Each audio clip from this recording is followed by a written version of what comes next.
5 ওয়াক্ত নামাজ কালাম পড়ে এরপরেও জাহান্নামে যাবে যারা, তারা হলো 17 শ্রেণীর লোক। আমরা এক নজরে আবারও বলে দিচ্ছি, হারাম খাদ্য যে গ্রহণ করে, 1, 2 আত্মীয়তার সম্পর্ক ছিন্ন করে যে, নাম্বার 3 প্রতিবেশীকে যে কষ্ট দেয়, নাম্বার 4 মা বাবার অবাধ্য সন্তান, মা বাবার কথা শোনে না সে, নাম্বার 5 উগ্র মেজাজি, তেড়া, গোয়ার, সবাইকে দমায় রাখে, এই টাইপের লোক। নাম্বার 6 অধীনস্থদেরকে, প্রজাদেরকে, যে সমস্ত শাসকেরা, যে সমস্ত রাজারা, যে সমস্ত রাষ্ট্রপ্রধানেরা, সরকার প্রধানেরা বা যে যে লেভেলে আছে সে তার প্রজাদেরকে ধোঁকা দেয় যে তারা।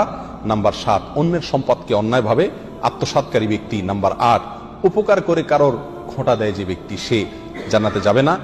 নাম্বার 9 চগলখোর ব্যক্তি জান্নাতে যাবে না, মানুষের পিছনে কথা লাগায় বেড়ায় একজনের আরেকজনের কাছে। নাম্বার 10 অন্যকে নিজের পিতা হিসাবে, নিজের বাবাকে না বলে পরিচয় না দিয়ে অন্যকে নিজের বাবা হিসাবে, পিতা হিসাবে পরিচয়